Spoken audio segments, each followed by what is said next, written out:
আসলে সুনামগঞ্জের সাদা পাথরের কথা শুনে মনের মাঝে অনেক কষ্ট পাইলাম, যে পাথরগুলো নাকি সব চুরি হয়ে যাচ্ছে, অনেকে নিয়ে যাচ্ছে উত্তোলন করে।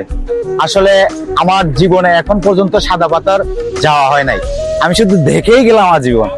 ছিলাম রিসেন্টলি কিছুদিনের ভিতরে আমি যাব মানে সাদা পাথর দেখার জন্য, কিন্তু এখন শুনতেছি যে সাদা পাথরগুলা সবগুলা নাকি নিয়ে যাচ্ছে।